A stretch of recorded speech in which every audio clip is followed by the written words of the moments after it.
Welcome to All Things Policy, a daily podcast supported by Pragati, a flagship media initiative of the Takshashila Institution. We're a bunch of policy nerds based in Bengaluru, and we like to bring a fresh perspective to Indian affairs and an Indian perspective to global affairs. So grab a cup of coffee, sit back, and join us for today's chat. Hello and welcome to another episode of All Things Policy, where we discuss policy issues of importance. I am Priyal D'almeida and I work as a research analyst at the Takshashila Institution. Today for this podcast, I have with me my colleague Mahek Nankani, who is an assistant program manager here at the Takshashila Institution's Policy School. Welcome to this podcast, Mahek. It's nice to have you here. Hi, Priyal. How are you? I'm doing good. I hope you're doing well too. Yeah, so today's topic that we are going to talk about is about the climate injustice and how we can sort of use education as a means to sort of combat climate change. Now, we know for a fact that past few days ago, India had been battling heat wave, a huge heat wave that we had to experience. And over the last few years, at least, I think the concept or even the conversation about climate change is not just restricted to, large scale international conventions or seminars, but it has also been a very trending, if I may put so, during our coffee conversations or our day-to-day lives. So, Mehak, when we talk about climate injustice, what exactly are we talking about? And when it's very easy to pinpoint and say, yeah, you know what, like there are so many contributors to the problem. Have we been able to sort of pinpoint the actual contributors to this problem? Yeah, so as you mentioned, Priyal, that the discussions around climate change have evolved and have changed over the past few decades. Like if we think about a century ago, climate change discussions were only about how fossil fuels, coal and everything were changing our environment. And Right. then it was more of inquisitiveness around what is happening, are the global temperatures rising and everything. I think it was only in 1970s when everybody started to take the discussions around climate change very easily. And then we had follow up a lot. We had a lot of protocols and international conventions. Then we had treaties. Right. A lot of countries ratified to those treaties. And now I think it has reached a point where people over a cup of coffee are also talking about climate change. Right. It's both good and bad at the same point. And at the same point, because people are becoming more aware, they're talking about things surrounding them and they want to do something about it.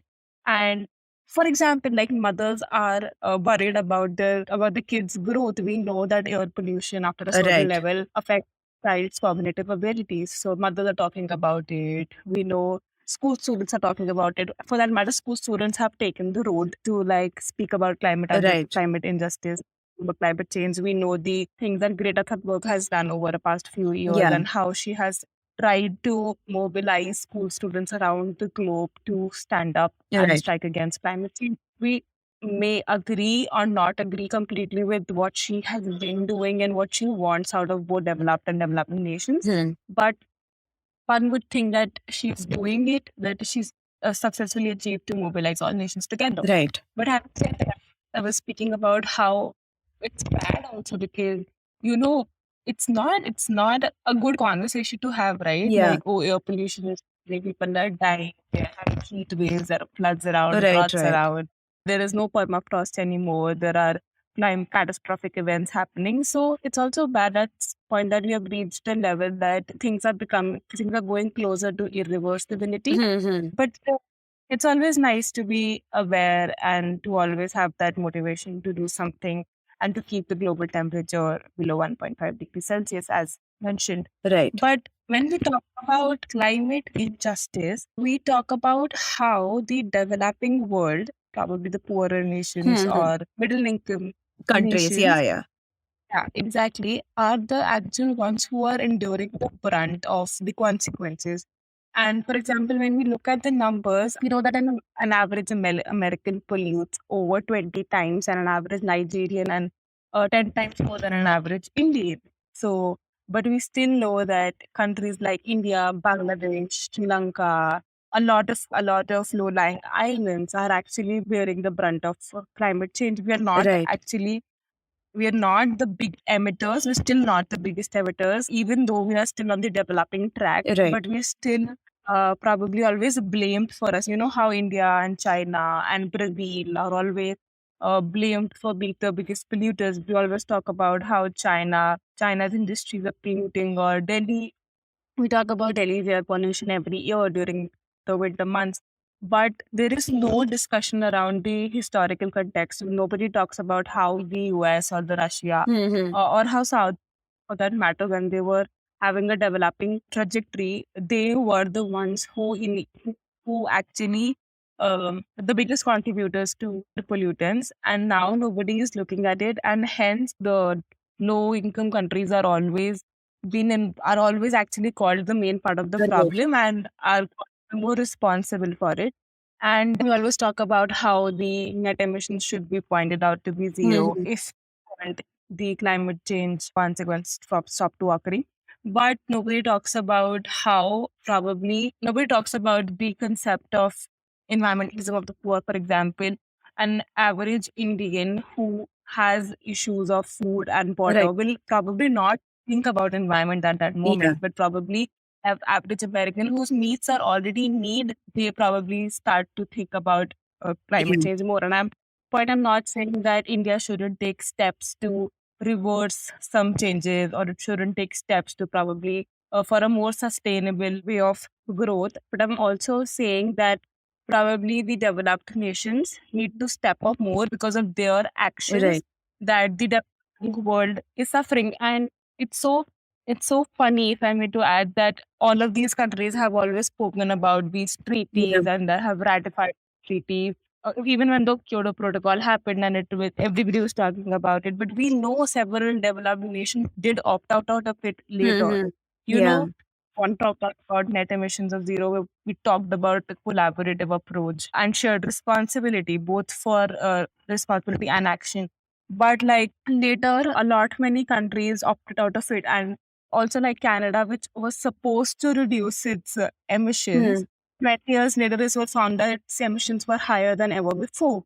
So it's all nice and good in the paper when we talk about all of these conventions and we talk about these development goals, both SDGs, MDGs, but are we actually doing it, and or are we just trying to put the blame on the developing world to cut down their Yeah. Yeah, because like I think at the end of the day, the blame comes to people who are already trying their best, right? In some way or the other. And a lot of people, a lot of countries that can get away with it are sort of getting away. It's not like they're not trying, but the magnitude at which they are trying is probably not in It's not yeah, enough. it's not It's enough. not enough. Nor is it proportional to the impact that they are having on the environment in the first place. So Correct. And sorry to cut yeah. you off in between, but we also know that it's poor people and the most vulnerable people who are getting affected by it. Like we just observed the most drastic heat Yeah. wave in the country a couple months back, and India has been observing floods and heat waves and drought. We know glaciers are melting. What happened in Uttarakhand last year, or we know Bombay observed much later this Yeah. year, and we always know that more and more states are getting prone or vulnerable to floods each year. So this is not normal, or it's not only about India. We talk about there are so many other Yeah. islands which are actually of the world on the verge of just being Submerged in some way because of yeah, submerged. Exactly. because of the rising sea levels and stuff, right? Exactly. And the governments are trying to probably take land for the people in some other countries, which is not Yeah. right, and nobody is talking about Right. it. And we know, like few years down the line, some countries will not exist because they're low-lying islands Hmm. and sea levels are rising. The water is coming closer to our homes again and again. And I was like having shared a personal experience. I was in Goa a couple of months Hmm. back, and I was in Goa 10 years back also. And so one of my acquaintances has a place very near to the Arabian Right. Sea. And I could actually compare that sea has gotten much closer to the Right. home. Right. So nobody talks Yeah. about it. Like, and it's so strange. And it's not only about these catastrophic natural disasters, which are of course induced by human activities and anthropogenic activities. It's also about food Right. insecurity. Farmers are not able to grow crops at the right time of the year. We know food insecurity is increasing for more and more countries. More and more people are getting vulnerable to hunger, and that's the last thing we want. We are not. And actually, all of these SDGs and MDGs are so correlated to each other, like environment sustainability and probably resilience of the environment is affected to climate, is affected to food Right. and hunger. It's of course directly related to both maternal and child Yeah. mortality, but nobody seems to talk about it. And that's the strange part that developed. I'm not saying the developed world will not get affected by it, but this is not the time when they're getting Right. affected Right. by it. And Yeah.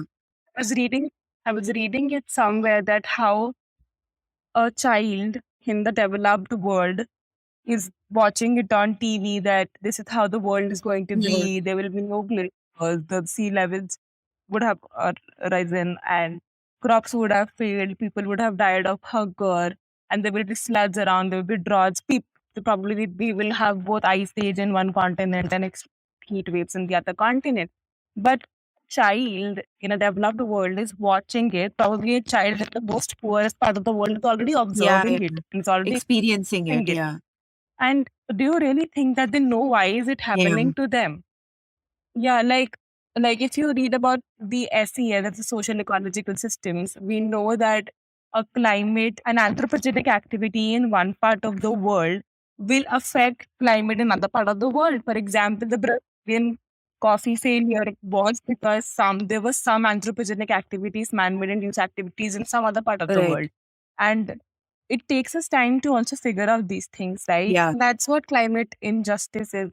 I don't think so. A person sitting in a drought prone area would actually know that it's because some rich person or has contributed to worsening of the environment. Right. So that climate injustices, and that's what a lot of climate activists talk about, that we need to speak about it. Not only speak about it, we have spoken enough Yeah. actually. We have spoken it what happened in 2015 in the Paris Climate Summit, and then we were talking about in the Copenhagen Right. one, Kyoto, Rio plus 20. We have seen all of it. And although we have been successful in probably getting all of these countries to sign Mhm. treaties and like to probably have a unified goal for the world, but we are still somewhere mingling between the political Right. charades and not taking responsibility of our actions.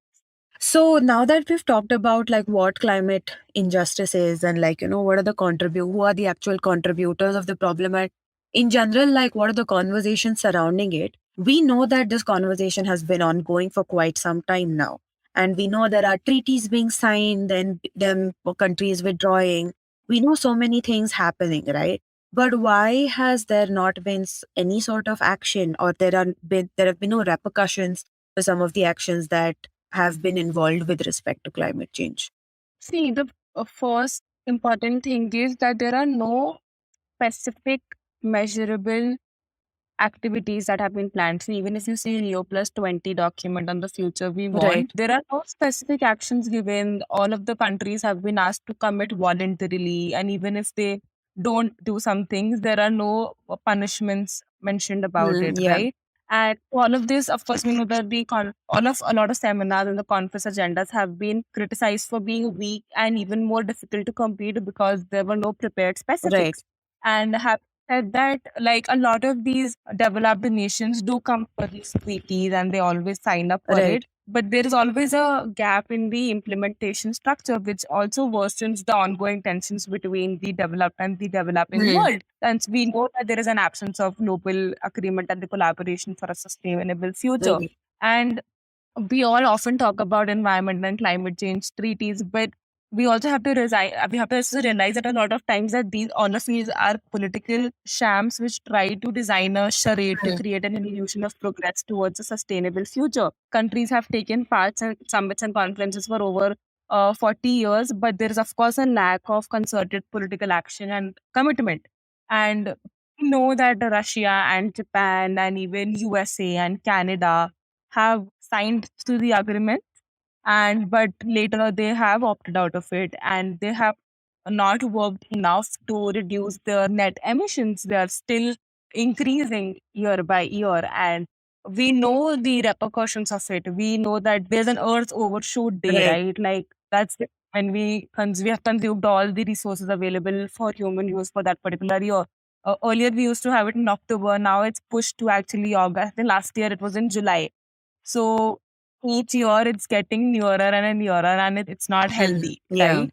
So I think that's one thing, that there is a lack of political commitment, a collaborative commitment. Other thing is also like corruption. You know how all of these climate change policies or actions are so vulnerable to corruption, and that's why they lose a lot of transparency. We know we are spending public funds, and so transparency becomes a huge risk, and that's why it has to be Right. transparent. And we know that India recently ranked, I think, 85th or 84th. I'm just Huh. confused with the number. I think it was Huh. 85th in the 2020 Corruption Perception Index. So we know that our initiatives are so vulnerable to all of these things, and we have to work on it. Combating one can actually help us in combating other, Right. and it is critical to have it's critical to have all accountable institutions and participatory government, because we intend to invest billions of dollars and to combat climate change. So it's important that we see it in both of political terms as well as transparent Yeah, terms. definitely. For the And I think political will is one of the major factor that drives a lot of change, right? If there is no political will, a lot of things that we want to for it to happen will not really happen. And that is something that we see with a lot of policies, we see with a lot of other programs that are, whether in the country or whether it is internationally, even with respect to any sort of conflict between countries or between like governments or between any areas or something, as long as there is political will surrounding it to solve that problem, we won't see a definitive change happening. Uh, exact yeah. With that, actually, you know what? Let's pause the conversation here for a bit and let's take a short break, and we will be right back and to continue with what we were discussing till now.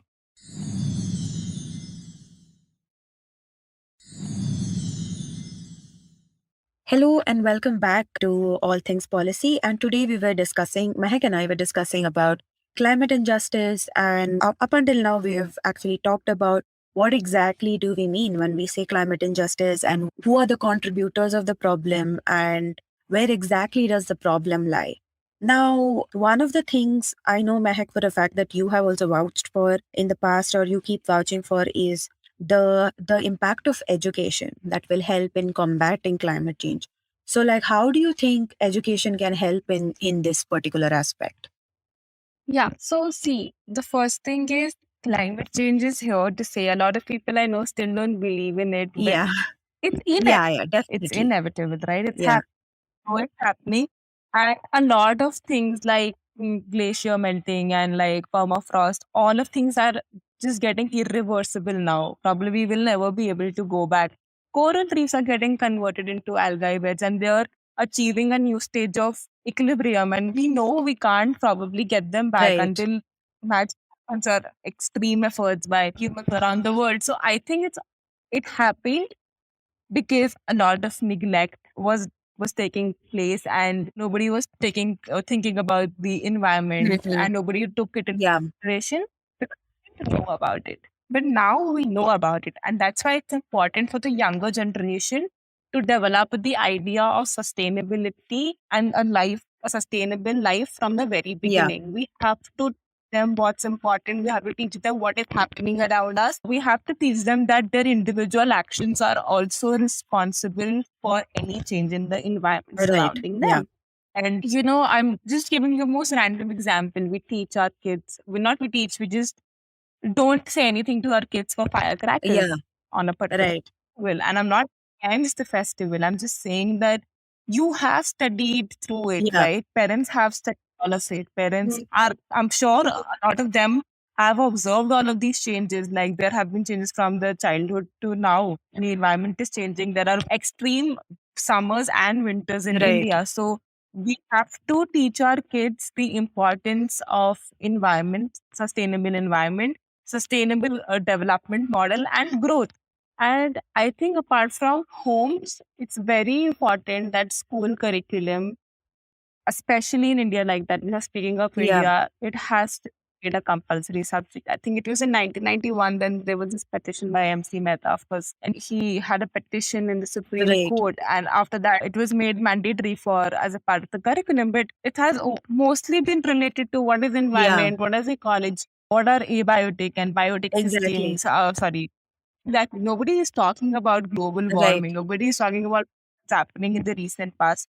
And it's more theoretical, right? We have to teach our kids that climate change is it's a very Mhm. recurring process, right? Definitely. And we have to teach change. We have to tell them that there was I'm talking probably not in the kids' language, but we have to teach them about Holocenes and Yeah, Anthropocenes. We have to teach how man-made activities are affecting climate change. We have to teach them just beyond more than just afforestation yeah, and deforestation. exactly. And we have to take them out of the classrooms. We have to do more practical activities, follow a more practical approach to tell them about both environment, climate change, global warming, and how their individual Hmm. contributions can both be beneficial or harmful for the environment. Yeah, Right? definitely.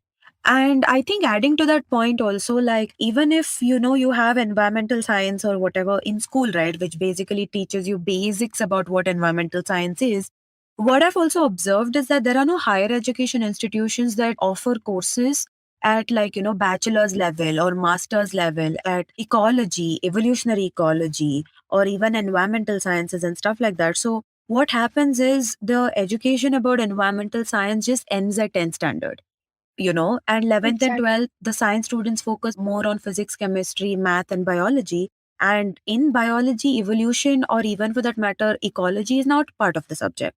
You have something called as, you will have about different species and this and that, but you won't have anything about ecology as such. I think there are very few colleges in India that offer ecology for masters, you know uh, You must have been bachelor's like I don't know if you were taught environment and ecology in mm, your bachelor's. I wasn't. Not even in my in master's. my But my master's different course because I opted for right. it. But like don't teach Yeah, you, yeah. right? In English is fact, like, I think considered. in my bachelor's we had, I think, we had environmental biotechnology because my course was biotechnology. So we had about it, Yeah. but it was more focused on, like we said, right, abiotic systems, biotic systems, and what Yeah. exactly environment is. It wasn't comprehensive in terms of, what are we talking about when we're talking about climate change? How serious is the matter? And when we are talking about combating climate change also, the maximum the textbook will tell you is to not use plastic or to use recyclable materials everywhere. We are not talking about, we obviously we have to do these things, but as students, if you are told what are the policy interventions that you can bring about, what are the things that you can do that go beyond an individual level and to a community level, what you can do at a national level as a person, all these things are also important into holistically approaching the concept of, climate change, right? I think that even when it comes to education, we need that approach to climate change. We are not just talking about, oh, carry a plastic bag with you. That is something our parents will also Mm. tell us. That is something that is ingrained in our brain, that if you go to a shop, you have to take a plastic bag with you. And I know these are good steps, that it's become slowly a part of our culture. We make memes about it also, right? Like, Asians will always carry a plastic bag with you and all of that. But, like, I think we need to also move a step ahead and sort of think of it in terms of what we can do as a community, what we can do as a country about, multiple other things, because it's I think this problem has gone beyond just a personal problem. You know what I mean? Yeah. See, the thing is, the coming generation will experience the consequences of climate change more Yeah, dramatically, more profoundly. We of course are seeing it. We're seeing unseasonal right. rains and summer and winters. We don't really get the snow at the right point in Right. time. In most hill states, all of these things are Yeah, happening. But it's going the coming generation which probably experience it more profoundly, and that's why it's high time that we stop turning a blind eye to the importance of education in school curriculum, especially. We have to take it beyond environment literacy. We have to teach them beyond abiotic, yeah, biotic, living non-living species. It's just not enough. We are going closer and closer, probably to doomsday. It's getting hotter yeah, each day. I like every city. I'm sure is experiencing different kinds of effects of climate change. We have definitely. to start working on cutting our greenhouse gas emissions and to have a more sustainable way of life. And I think it's only through the right education at the right time which will help the next generation to realize how important it is and probably to ingrain in themselves also. And as adults also, we also have to start practicing because we Yeah. know it's getting day by day. Definitely. And I think now, sort of like now that we've talked about like how education can be helped, right? Moving on from there, slightly going deeper, how do we make that happen? Like, I understand that introducing it into a curriculum is something that has been happening in for a while now, right? We have something called as environmental science, but we need to go slightly more deeper than that. What do you think should be done in that direction? I think the first thing is just get out of the definition and classrooms. We have to take our children probably for a walk in the park or probably just going to a garden and telling them more about how nature functions in reality. We have to have different kind of quizzes, probably creative expressions, different activities planned around Right. it, probably some fair, which help us in a newer way of teaching children about climate change and different kinds of things that has been happening around us. And let's probably an environment Yeah. day. I remember like when I was in 10th, my school initiated debates and Mhm. discussion competitions and around that time on both water day and environment Right. day. And I think it's important because it's not like, of course, it's always an incentive for a child to win a competition and win an award after that. But it's also like we have to study, Right. right? And then we'll get about all of these things. We'll probably fact check Yeah. everything. We'll understand the importance of saving water. When we learn about saving water, we'll also learn that there are regions in the country which are actually having issues of water. Right. And I think to making it more local, to making it more practical in approach, I think that's going to make children more aware about the right thing and the necessary message that has to be communicated to them. Definitely.